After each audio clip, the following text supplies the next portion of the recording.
आमच्या सरकारची नीती पक्की आहे, दोन समाजाला भिडवायचं नाही। अरे इंग्रजांची नीती हीच तर होती, आपल्याला सगळ्यांना सोबत घेऊन राज्य करायचं आहे, त्यामुळे याचं काढायचं त्याला द्यायचं ही नीती आमची नाही। मराठा समाजाच्या हिताचा विचार करताना ओबीसी समाजाचं अहित होणार नाही याला आम्ही प्राधान्य दिलं आणि तशाच प्रकारचा निर्णय आम्ही केला। या निमित्ताने समाजाला एकत्रित करून समाजाचा इतिहास हा पुन्हा रोपित करायचा, समाजाला हे सांगायचं, अरे तुम्ही कोण आहात हे लक्षात ठेवा, तुम्हाला असं मागे राहून चालणार नाही। या ठिकाणी इंग्रजांच्या कुटील डावामुळे तुम्ही मागे राहिला असाल, पण आता मागे राहता कामा नये। आता येणाऱ्या पिढ्या या आमच्या पिढ्या पुढेच जाणार आहेत, आमच्या पिढ्यांना कोणी थांबवू शकत नाही। हे सांगण्याकरता खऱ्या अर्थानं हे कार्यक्रम आपण हातामध्ये घेतले आहेत आणि म्हणूनच राजे उमाजी नाईक आर्थिक विकास महामंडळ हे आपण सुरू केलं आहे। आणि आता मला सांगताना नाना आनंद वाटतो, मागच्याच कॅबिनेटमध्ये आम्ही निर्णय केला, आता 2 लाख पर्यंतच्या कर्जाला कोणतंही तारण लागणार नाही, बिना तारणाचं कर्ज मिळेल आणि 15 लाखापर्यंत बिनव्याजी कर्ज आमच्या रामोशी तरुणांना त्या ठिकाणी देण्यात येईल।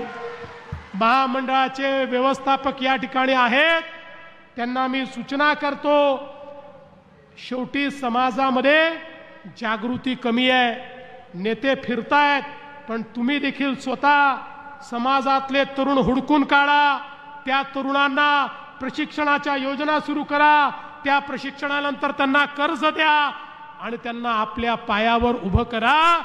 नोकऱ्या मागणारे नाही, नोकऱ्या देणारे रामोशी तरुण या महामंडळाच्या माध्यमातून आपल्याला घडवायचे आहेत।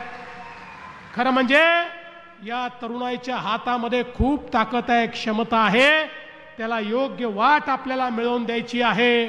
आणि म्हणून मी आपल्याला या ठिकाणी सांगू इच्छितो, एकीकडे महामंडळ आहे, दुसरीकडे या ठिकाणी महाज्योती सारखी आपली संस्था आहे, ज्या संस्थेच्या माध्यमातून स्पर्धा परीक्षांकरता मोठ्या प्रमाणात आपलं काम चाललेलं आहे। पण मला एक गोष्ट या निमित्ताने सांगायची आहे, आमचा रामोशी समाज छत्रपती शिवरायांनी गडांची जबाबदारी त्यांच्यावर दिली होती, सुरक्षेची जबाबदारी दिली होती, पारंपरिक पद्धतीने तो सुरक्षा करतोय।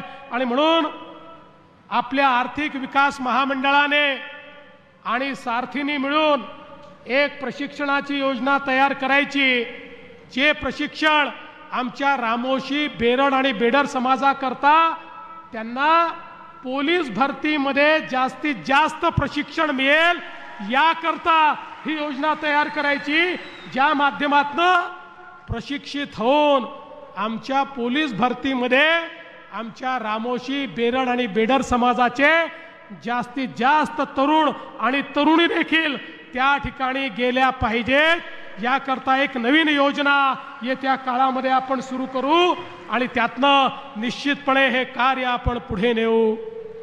आमचे गोपीचंदजी पडळकर भटक्या विमुक्तांकरता ओबीसी करता लढा देत असतात आणि मगाशी बाबा राजेंनी सांगितलं, आमच्या सरकारची नीती पक्की आहे, एकाचं काढून दुसऱ्याला द्यायचं नाही।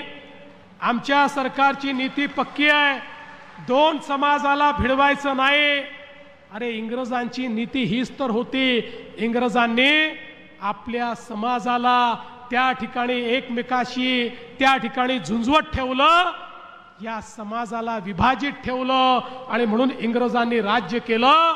आपल्याला सगळ्यांना सोबत घेऊन राज्य करायचं आहे, त्यामुळे याचं काढायचं त्याला द्यायचं ही नीती आमची नाही। आणि म्हणून परवा मराठा समाजाच्या हिताचा विचार करताना ओबीसी समाजाचं अहित होणार नाही याला आम्ही प्राधान्य दिलं आणि तशाच प्रकारचा निर्णय आम्ही केला। आणि मला आपल्याला सांगितलं पाहिजे, विशेषतः मराठवाड्यामध्ये इंग्रजांचं शासन नव्हतं, मराठवाड्यामध्ये 1948 पर्यंत निजामाचं शासन होतं, त्यामुळे मराठवाड्यामध्ये एखाद्याला जर कास्ट सर्टिफिकेट पाहिजे असेल तर इंग्रजांचे रेकॉर्ड नाही आहेत. महाराष्ट्राच्या इतर सगळ्या भागामध्ये आपण जर एखाद्याला जातीचं प्रमाणपत्र पाहिजे तर इंग्रजकालीन रेकॉर्ड उपलब्ध आहे, तो रेकॉर्ड काढतो आणि त्या आपल्या जातीप्रमाणे तो प्रमाणपत्र मिळवतो. पण मराठवाड्यात ते मिळत नव्हतं, कारण मराठवाड्याचे सगळे रेकॉर्ड हे हैदराबाद गॅझेटमध्ये होते आणि म्हणून आपण इंग्रजांचे रेकॉर्ड उपलब्ध नाही म्हणून हैदराबादचे गॅझेटमधले रेकॉर्ड चालतील अशा प्रकारचा निर्णय घेतलेला आहे. त्यामुळे ज्याच्याकडे नोंद असेल त्यालाच सर्टिफिकेट मिळणार आहे.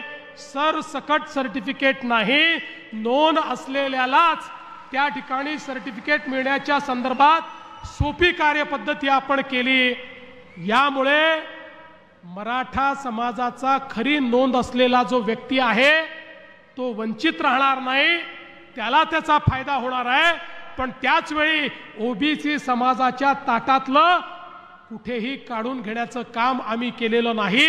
आणि म्हणून हा निर्णय असा आहे की या निर्णयामुळे मराठा समाजाचं तर हित झालं आहे, पण ओबीसी समाजाचं बिलकुल अहित आम्ही होऊ दिलेलं नाही.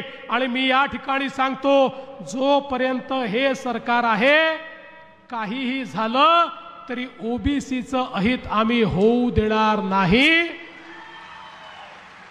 ओबीसीचं मंत्रालय तयार करणारं हे सरकार आहे, महाज्योती तयार करणारं हे सरकार आहे, ओबीसीची महामंडळं सक्षम करणारं हे सरकार आहे, 13 वेगवेगळी महामंडळं तयार करणारं हे सरकार आहे, ओबीसी करता परदेशी शिष्यवृत्ती देणारं हे सरकार आहे, ओबीसी करता फी प्रतिपूर्ती करणारं हे सरकार आहे, ओबीसी करता 42 हॉस्टेल तयार करणारं हे सरकार आहे, ओबीसी करता प्रशिक्षणाच्या योजना तयार करणारं हे सरकार आहे.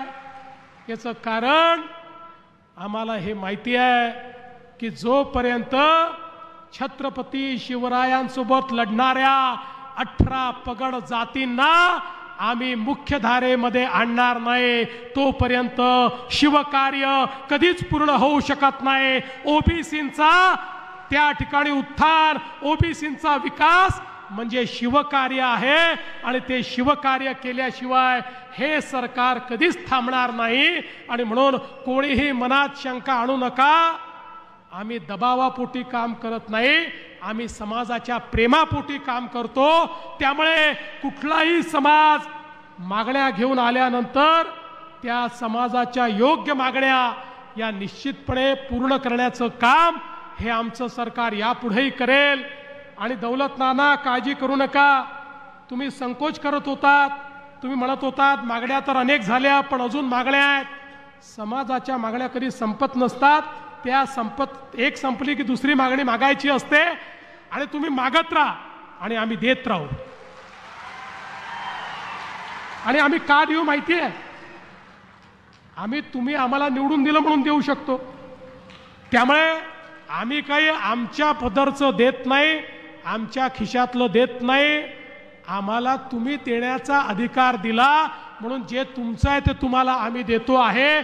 त्यामुळे तुम्ही मागत राहा, जेवढी क्षमता असेल तेवढ्या क्षमतेनं देत राहू. आणि छत्रपती शिवाजी महाराजांनी जो मार्ग दाखवला, ज्या मार्गावर राजे उमाजी नाईक देखील चालले, त्याच मार्गाने 18 पगड जातींना सोबत घेऊन या महाराष्ट्रातल्या दीन दलित, गोर गरीब, आदिवासी, शेतकरी, शेतमजूर, ओबीसी, मराठा, अल्पसंख्याक सगळ्यांना सोबत घेऊन आमचं राज्य हे पुढे जात राहील हा विश्वास या निमित्ताने व्यक्त करतो.